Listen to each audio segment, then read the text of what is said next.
Hey there everyone, welcome back to another episode of The Creator's Take with Talk Israel. Today we have someone very special with us, Nuseir, aka Nas Daily. Can't wait to dig in and get to know all about him. So Nuseir, for the creators who may not know who you are, can you please share a little bit about your background so we can get to know the face behind Nas Daily?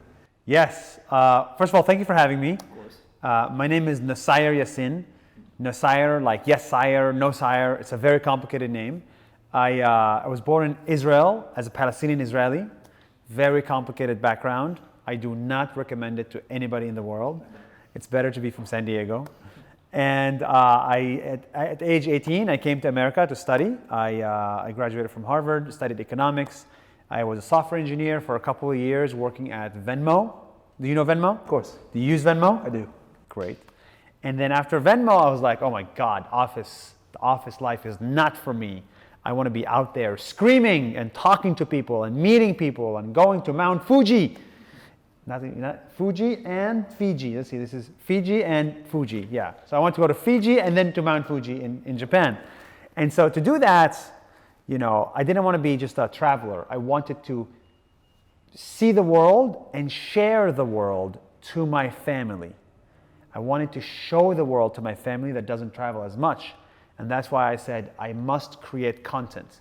I must say whatever I want to say and say it proudly and confidently and put it on the internet. The first 200 videos failed. The first 270 videos failed. And video number 271 succeeded. And that's why I'm here. How do you define success? Success is like 10 million views. 10 million views. Like the video got like 30 million views or so. Back then I was averaging like say 10,000 to 20,000 views per video. You can't build a career out of that. You can't make money from that. You just can't do anything. And then video number 271, I finally figured out how to make better content. Do you remember what the video was? Yes, I'd rather not say, but it's called How Cheap is Thailand? Oh. And it's like, hey guys, I just arrived to Thailand and it is so cheap here. I could buy this meal, I could get this food. Why am I living in New York and paying New York prices? And then everybody was like, oh, let's go to Thailand. And this is at the beginning of Facebook, where people were not making this kind of content. This is 7 years ago. And do you think there's a specific reason why this video blew up? Yeah, because everybody wants to save money. Everybody wants to travel. Every human wants to see the world, and every human wants to spend less money. That is true. Yeah. And the other videos, what were they generally about? So I learned, so here's the thing. To make better videos, you have to make hundreds of them. No one is born as a content creator. No one is born knowing how to be a YouTuber. It's not a natural thing. And so I failed hundreds of times. The first 200 videos, I was just talking about myself. Here I am at this beach with my friends. Cool. No one cares. When I started to point the camera at others, at people, at places, at countries, people started to pay attention. And so I think it's repetition, like hundreds and hundreds and hundreds of videos, hundreds of failures is the reason why I ended up knowing how to talk and how to make a video. What inspired you to start creating content? And at what point did you realize that this was more than just a passion project and actually a full-time career? Yeah. So look, everybody that's watching this probably wants to be a creator. If you're not successful yet as a creator, you probably know the feeling, which is you don't matter. No one gives a bleep about you. Your voice doesn't matter. And I think the reason why I wanted to make content is because I wanted to express my opinion. I wanted to feel heard. And in my village back in Israel, I was not heard. In my country, I was not heard. In my university, I was not heard. At work, I was not heard. And everybody wants to be heard. And that's why I had no other option but the internet. And so if anybody's watching this and feels like they don't have a voice, then you probably should start editing your first video. That's great. And at what point did you realize it could become a full-time business? At what point did I realize this could become a full-time business? There is no money in this. Ever? Not ever. There's a lot of money in this at some point. But the first year, There's no money in this. It's crazy. It's crazy how it works. I had this conviction that if I can find 1 million people to listen to me, I could probably find a way to make $1 million. $1 million is a lot of money. Yes or no? I don't know. You think it's a lot of money? I think it's a lot of money. Okay. That's good. So my goal was to just get the first 1 million followers. That's all that mattered. So I used my savings. I lost money. In the first year and a half, 2 years, I was just break even. Then when I had 1 million followers, brands started to come in and say, hey, here's $5,000, make a video for us. Here's $10,000, make a video for us. Here's $50,000, make a video for us. And that started to grow. And the beauty of the internet is that it doesn't grow like this. The internet does not grow, slowly, like forever. The internet goes like this, no growth, and then bam. And that's the story of Nas Daily. No money, and then 1 million followers, and then bam. And then you make $1 million. So I think I realized this could be a career when I made $200, the first $200 from somebody in Kenya who said, here is $200, fly the drone for me. I want those drone video files. And I said, okay, that was like a 10-minute job and I made $200. Wow. There's no going back. Were you reinvesting all the money that you got back into your videos? Yeah. When you are a content creator, you realize that your passion, your job, your career, your money, your fun, your friends are all the same thing. It's your channel. It's your YouTube channel. It's your Facebook channel. So everything in my life, and I say this not lightly, everything in my life was about the content. Nothing else mattered. Like, not my health, not my family, I'm being very honest, not my girlfriend, I was single actually, so no girlfriend, and not my friends. The only thing that mattered is making the best video possible for the audience. And so for any creator watching this, if you're not taking it as seriously as I'm taking it, it's going to be very hard to compete. And how did you choose your platform? How do I choose my platform? So you love YouTube, right? Yeah. Well, I hate YouTube. No offense. No, I'm not taking it. But the beginning of my journey, I actually hated YouTube because I looked around and I said, okay, all I care about is making videos for my mom to see. My mom goes on YouTube once a day, but she goes on Facebook 25 times a day. When she clicks like on my video on Facebook, all her friends see that she clicked like on the news feed. And when she clicks like on YouTube, nobody knows. So there was like the virality thing on Facebook. And then I listened to Mark Zuckerberg. Mark Zuckerberg said, in the next 2 years, I think 70% of Facebook is going to become videos. And I was like, oh, that's interesting. Because back then it was just pictures. Yeah. TikTok did not exist. Instagram was just pictures. I was like, oh my God, the CEO saying Facebook is going to be just videos. No one is making videos for Facebook. My mom goes on Facebook 25 times a day. Let's become a Facebooker. Go where the audience that you care about is. I didn't care about YouTubers and YouTube, and I didn't care about the YouTube audience. And so I became a Facebooker, and turns out Nas Daily was one of the first people in the world to adopt Facebook seriously. So much so that Mark Zuckerberg noticed. Really? Yeah, and he was like, Nas Daily? Like, you should come and present at our company because you are a Facebook first creator, which is not a thing. Now, unfortunately, Facebook did not become bigger than YouTube. Now we're actually on every platform. Now we're on Facebook, YouTube, Instagram, TikTok, Snapchat, and even Douyin in China. Okay, so wherever there is humans, there is Nas Daily in 13 languages. So we're everywhere. But at the beginning, I took a bet on Facebook and it paid off. It became one of the biggest things on Facebook. And that's how a lot of people in Israel actually follow Nas Daily, because Israel, Asia, India, Philippines, Indonesia, all of these countries are Facebook countries. They're not YouTube countries. And so that was the best decision of my life. Good. And when Do did you use Facebook? Maybe I'll look on my mom's account. Wow. Okay, so you think Facebook is not cool?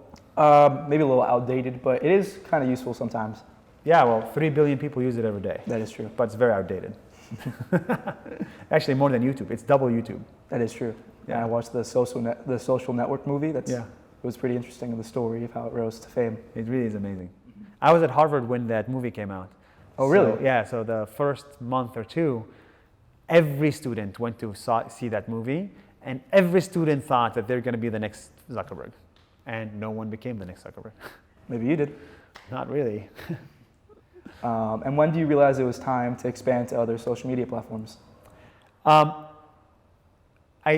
think anybody watching this, if you're a creator, you should probably focus on one platform and actually no, I take it back. We have come to the point where every platform is identical.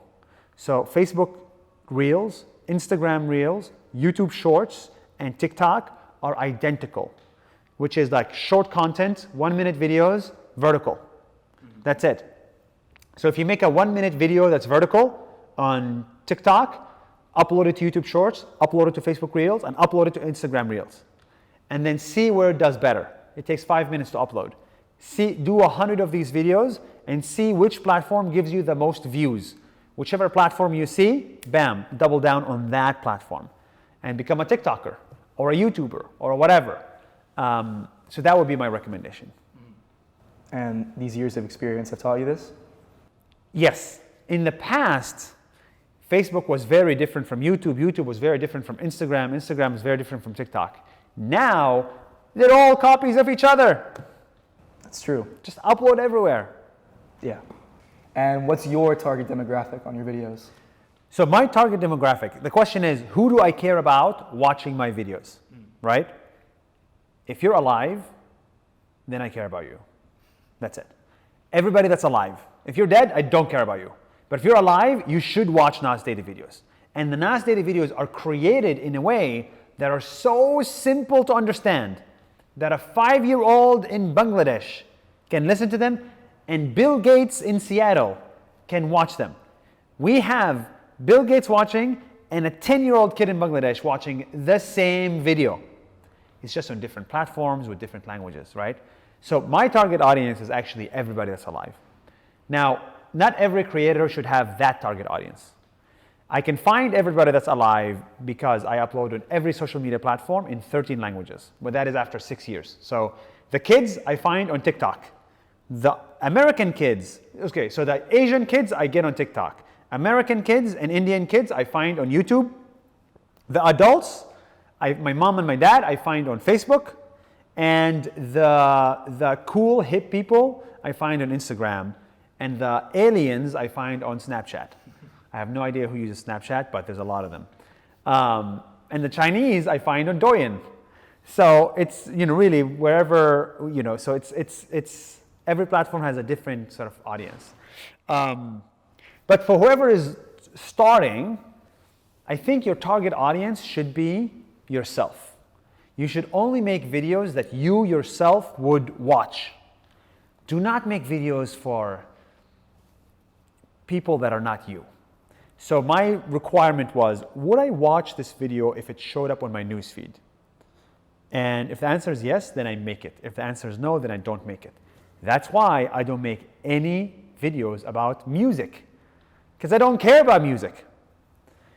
But I make a lot of videos about vegetarianism, because I am vegetarian, and I would watch that video. And so the idea is, if you like the video, then 100 million other people like it too. That's the beauty of the world. If you like something, then at least 100 million other people like it as well. And I like the videos that we make, and turns out, so far, we found 65 million people that also like them. Congratulations. Thank you so much. But I'm still missing 35 million. We need to find them. Is that your goal, 100 million? I think in the next 3 years or so, we should get to 100 million and call it a day. Cancel the channels, quit, and just go home. What kind of content do you personally like? Nas Daily content. Is this the only content you watch? Call me self-obsessed, but I love our creation. I love what we create. And my hope for every creator is to fall in love with their children. Your children is your videos. So that's the kind of content I watch. My rule for content is it has to add value to my life. It has to be educational. So I don't watch anything that's like science fiction.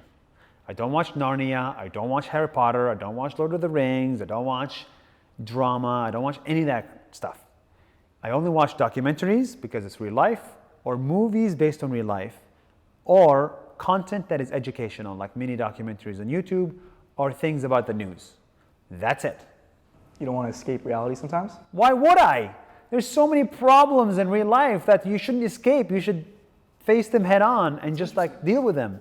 The stories are interesting. Yes, but you're spending so much time just escaping reality and selling time for no return. You just sold 2 hours of your life watching a movie that is not based on real life, does not help you in real life, and you're never going to get those 2 hours back. It makes you happy. For like 2 hours. I bet you could appreciate the art too. Perhaps. I know my opinion is not very popular, and I know you're disagreeing with it. Thank you for disagreeing. But I am weird like that. And do the people in your circle also view have the same opinion? No, everybody in my circle thinks I'm weird as well. This is a big recurring argument I have with all my friends. They are watching Harry Potter left or right, and I have no freaking clue why. I don't understand it. So it's never appealed to you, or is this something that you found while you've been making YouTube videos? It's never appealed to me. I am in love with things that are on this planet, that are tangible, that I can fix or learn from, or you know. So this is why the most educational trip of my life was going to North Korea. I watched that video. Thank you. Right, going to North Korea is like, okay, I see these North Koreans, I'm in there, and I'm learning about humanity. My interest is in learning how humans function. My interest is not in knowing about how George Lucas dreams, you know, or their fantasies. That's not my interest. Do you have like a formula for your videos or a strategy for how you approach a new video idea? Yes. So how do we come up with a video idea? I'll show you. Okay, so I have this Notes app called Notes on Apple. See this? So I have 3,854 notes. Any note I click on is most likely a video. This is a video. What you see here is a rock. What you see here is water. This was a good video. And every video I make, okay, I write it down first. So I never say anything I don't think about before. This is the only time. And so every time I go around the world and I see things and I'm like, oh, this would be a good video idea. I write it down as an idea. And then when I have enough time, I sit down and I write down the idea. And the idea, my mom has to care about. The kid in Bangladesh has to care about. Bill Gates has to care about. It has to be educational, has to be about real life, and I have to care about it. Okay? So there's a lot of requirements. It has to be simple and has to fit in like 1 or 2 minutes. If it fits in those 8 requirements, then we do it. And and so that's how we've been doing it for the last 8 years. And how do you find places to go? It's not the place that matters. It's the idea that matters. So like, if you put me right now in Luxembourg, and I'm like, get me out ASAP, because there's no video ideas that I find interesting in Luxembourg. But if you put me right now, let's say in Tel Aviv, I'd be like, oh, there's so many video ideas I can make in Tel Aviv. The vegan city in Tel Aviv, I can make about maybe the best hummus in Tel Aviv. If you're doing food, you can make about current events. You can make about startups in Tel Aviv. I can make about my family 2 hours away. There's a million ideas in that location. So it's the idea that matters. It's not the location. I was just in Antarctica last week. Oh, wow. Yes, Antarctica is far as hell and nobody lives there. It's a hard place, but there's a lot of good ideas in that place. So you go there. So look at the world as, what do I care about? and where are those ideas residing. So if you care about music, then go to the capital of music. If you care about animals, then go to, let's say, the Turkey that's like very friendly towards animals, whatever it is. So I want people to live life based on, act based on what you care about, not based on where society places you, if that makes sense. It does make sense. Do you have a team of people who give you ideas for where to go? So the first 1,000 videos, it was just me, my editor, and my ex-girlfriend, unfortunately. We were just traveling the world, and we just decided where we want to go. I looked at the world map, let's go there. Now we're 120 people from around the world. Now I have 5 people full-time just thinking about video ideas from around the world. And so they give me a document every week, and I say yes, no, yes, no, yes, no, yes, no. And the yes, they go and make them, and it's all fine and dandy. How do you navigate discussing your Israeli-Palestinian background, especially after October 7th? Yeah, so here's something funny that happens when you make content on the internet. You reach people that are outside of your immediate circle. You start to reach people that vehemently disagree with you, and they think you should not even exist. So if you make videos for your friends, yeah, all your friends agree with you. But when you really go viral and you get 1 million views and 2 million views, you actually start to reach people that are very different from you. So in my case, when Nas Daily started to go viral, a lot of people started to ask me, some of the viewers in Egypt and Pakistan or whatever, where are you from? And I'm like, I'm from Israel. And to them, that was a shocker, because the I word does not exist. So now you have this very complicated challenge in front of you. It's like millions of people on the internet don't think you come from a real place, but your reality says something else, that I came from a real place. What do you do? And so my recommendation to creators is always reflect your truth. Even if 100 million people disagree with it, ain't nobody cares. Always speak your truth. And so my truth was that Israel is a country, Palestine is a country too. It's 2 states for 2 people. That's my truth. And looking at my passport, I am from Israel. Whether you like me or not, it doesn't matter. And so I viewed it as a challenge to be authentic to myself and say the I word. Oh my God, say the I word on Nas Daily. And every time I do it, I get in massive trouble. Every time for the last 8 years.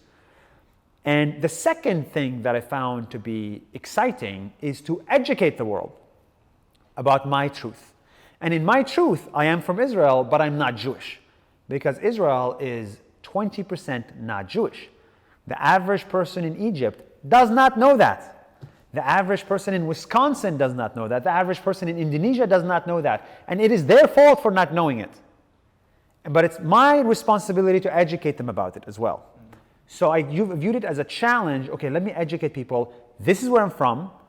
Israel is not black and white. It's not just 100% evil people. There's a million type of Israeli. There's a government, and there's a people, and there's an army. There's like a multifaceted approach, like in every country. And if we are to live in peace, then you have to suck it up and acknowledge that there's 2 states, and acknowledge that there's a country called Israel as well. If you're from Egypt, and if you're from Israel, acknowledge that there's a country called Palestine. So that's kind of like been my guiding principle over the last 8 years. I got canceled 5 times for it. Love it every time. And I'm excited for the next 5.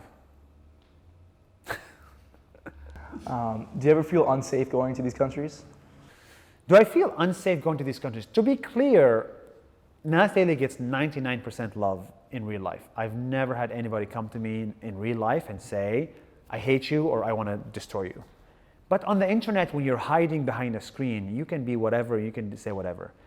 So if I look at Nas Daily, we have 65 million followers.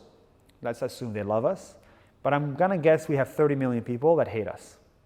So having 30 million people that hate you is not good. It's kind of scary. All you need is one random mentally, deranged person, and then you're screwed. Yeah. And so at this point in my life, I try to go where my business needs me to go. So wherever there is business, I go.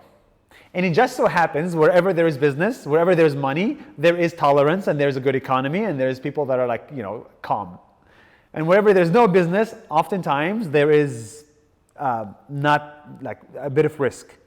So I haven't found personal risk, but also I'm not going to some places that I would feel unsafe at, because I have no reason to go there.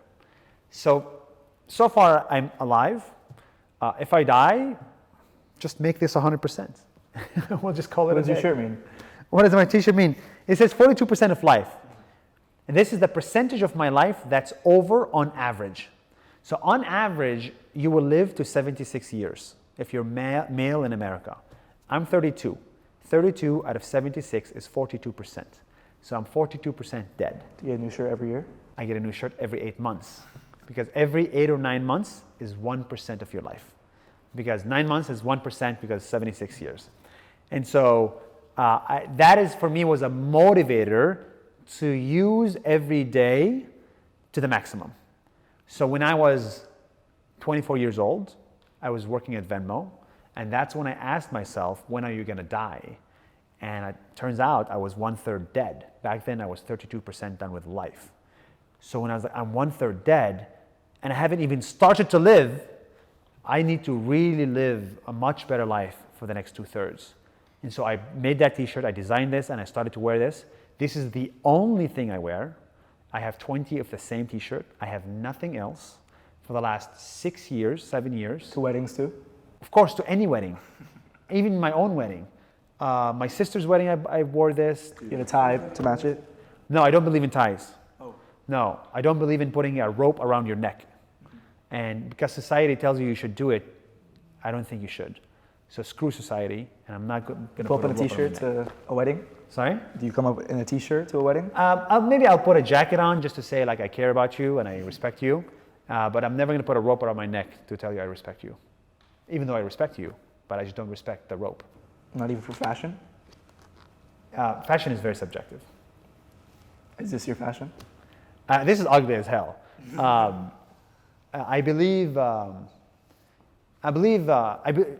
mean, how controversial? I mean, I thought Israel would be controversial, but this is way more controversial.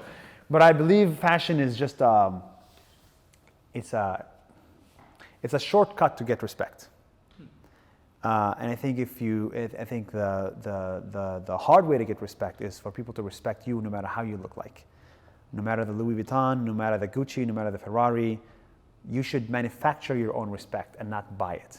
And I think a lot of people tend to respect people that dress nicely and wear and drive nice cars. But I think ultimate form is like Zuckerberg. People respect him and he's wearing a t-shirt. That's awesome. We should all aspire to do that. Now, if you like fashion, please, by all means. Now, everybody that like reads Harry Potter and everybody that has like a suit and tie is going to hate me for this. I'm so sorry. Have you faced any challenges or misconceptions during this Israeli-Palestinian conflict? The recent one. The recent one? Yeah. Oh, of course. Well, it's the same conflict. Yeah, now it's like, it's peak conflict. It's peak conflict, unfortunately.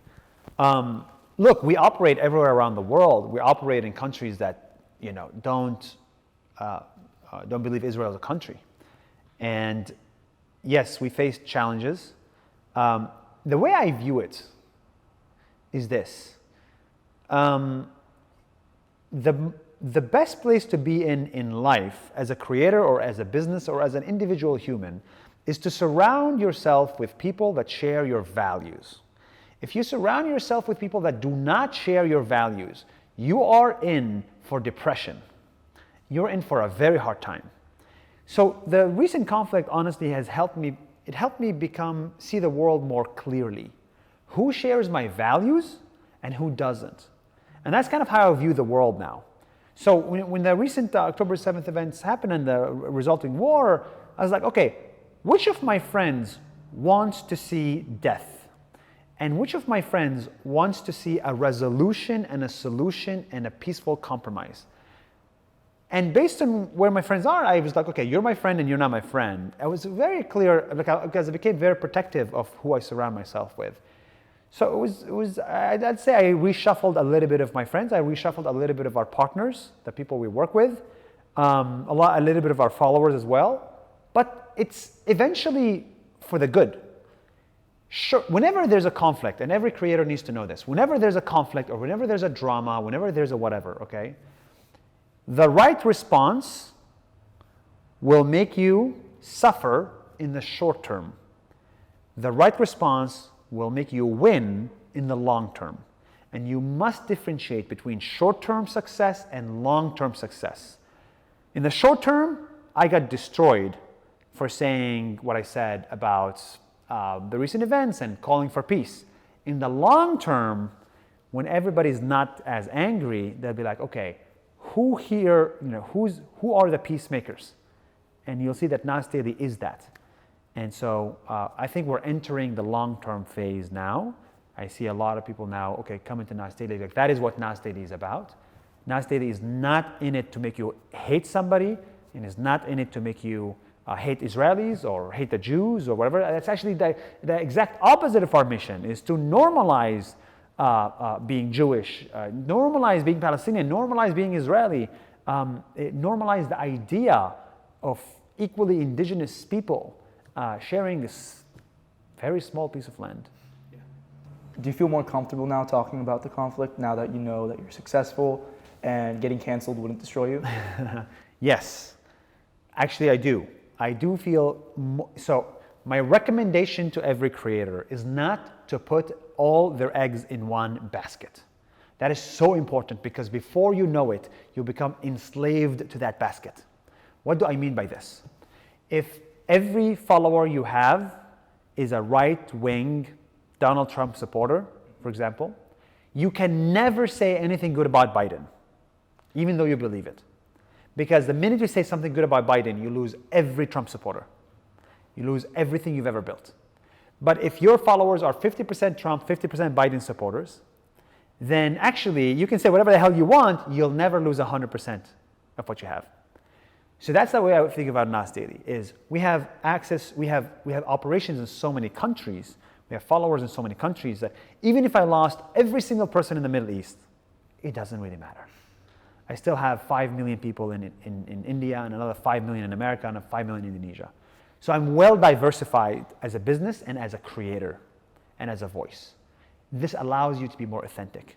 So many Arab creators are enslaved to their audience, because the minute they say one thing wrong, they're forever canceled and they have nowhere else to go, because they make Arabic content.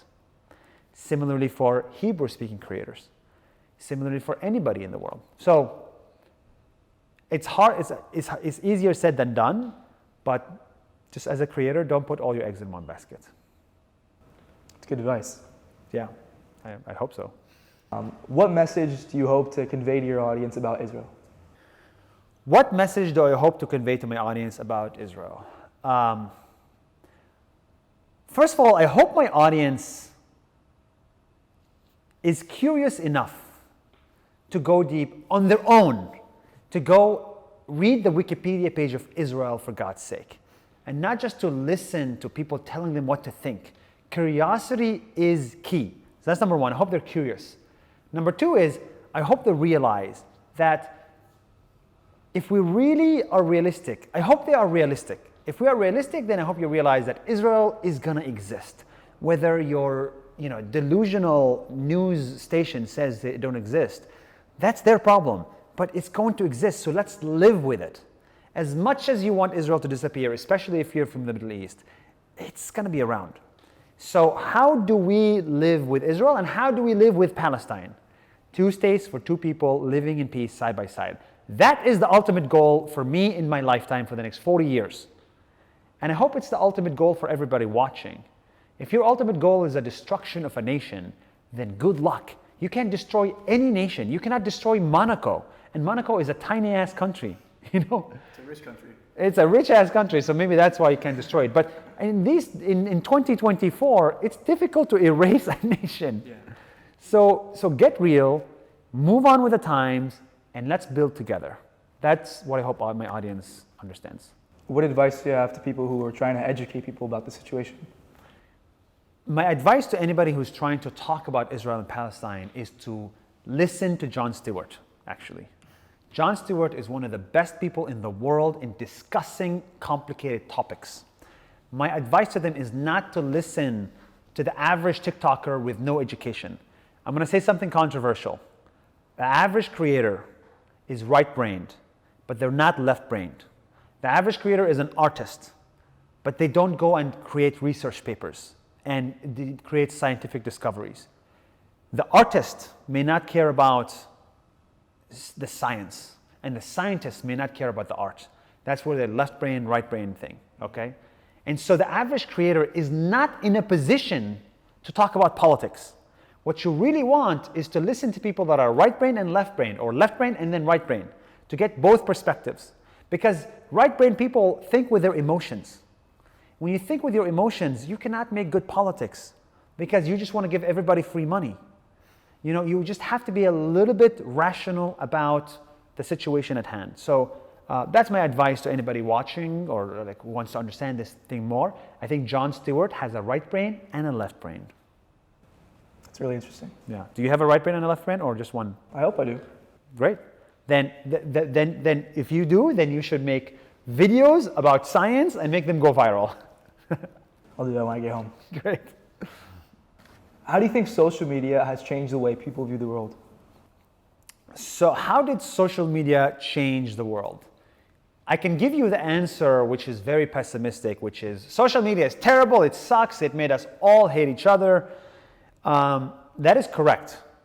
But at the same time, you're talking to somebody from a village with 20,000 people in Israel who's not even Jewish, who's always felt like a second-class citizen, and now I have millions of followers, millions of dollars, and people listen to me. That did not happen because of establishment Hollywood. That did not happen because of TV industry. The TV industry would have said no to somebody that looks like me in a heartbeat. You know, like in a freaking heartbeat. A software engineer from Venmo who's brown and average looking, not even good looking. No way. So I would never get the access. And social media gave me the access, and it gave millions of people like me the access. Isn't that beautiful? That is beautiful. I love it. So yes, social media has created fake news, but we can fix that. We can build better algorithms. We should be all very happy that social media exists that amplifies voices. The same thing is going to happen with AI in the next 5-10 years. We should all be very happy that AI exists today. We love it. In the next 5 years, AI is literally going to kill people. It's going to create wars. It's going to create destruction. We all know it, but we can fix it. But it doesn't mean we should not have AI. So we will make mistakes along the way. We made a lot of mistakes with social media. But I think the people building it are much more responsible now. And that's why I'm really excited about the future. It's a great outlook. Do you disagree? I agree with that, actually. Damn it. You have to disagree. You have to say something even more controversial. I know, like I just said, I hate ties and Harry Potter and everything. I mean, the ties thing I get. That's your opinion, though. With AI, though, do you think we'd just be better off without it?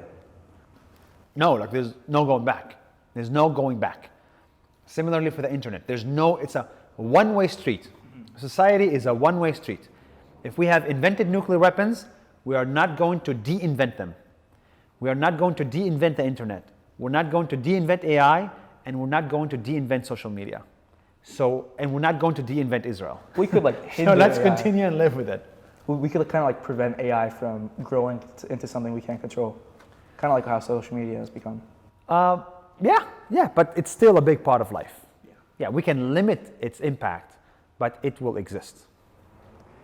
As you reflect on your journey as Nas Daily and the impact your videos have had on millions of people, what message of hope do you have for your audience, especially during challenging times like these?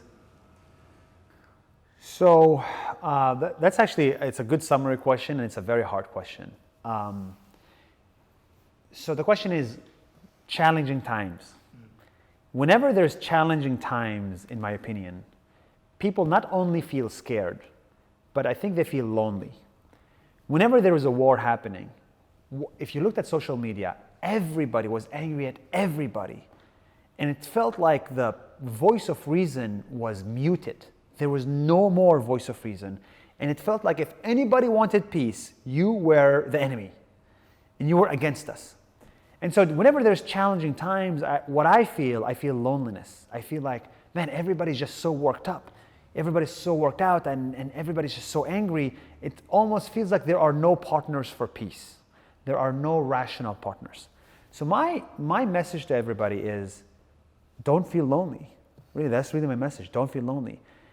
The way I view society is, we're all having a great time. We're in this garden. We're all enjoying each other. We're drinking. We're having fun, listening to music. But at some point, the bats come out of the cave. And there's millions of bats come out of the cave and they ruin everything we've built in this garden. They ruin our party. And everywhere you look, there's just bats, bats, bats, bats, bats. But you must realize that those bats eventually will go down back in the cave. And when the bats go back in the cave, there's still a lot of people around you that want the same thing as you do. This is real life. So don't be overly depressed by the presence of bats. Bats will always come and go. But that's the beauty of things. Bats come and then go because bats live in the cave. Bats don't live outside. Hatred, challenging times, Nazis, all that stuff, anti-Semitism, that is bats coming out of a cave and going back in the cave. But they have no space in society. And so I hope you just keep that in mind and not be too pessimistic about this and realize that life, we can build a beautiful party with a beautiful garden and amazing music together. Yeah. I think there's a saying, it goes, good times create weak men create hard times create strong men create good times. Exactly. It's very cyclical. Yeah. Anybody that understands the cyclical nature of humans and the cyclical nature of challenges and good times and bad times will realize challenging times don't last forever.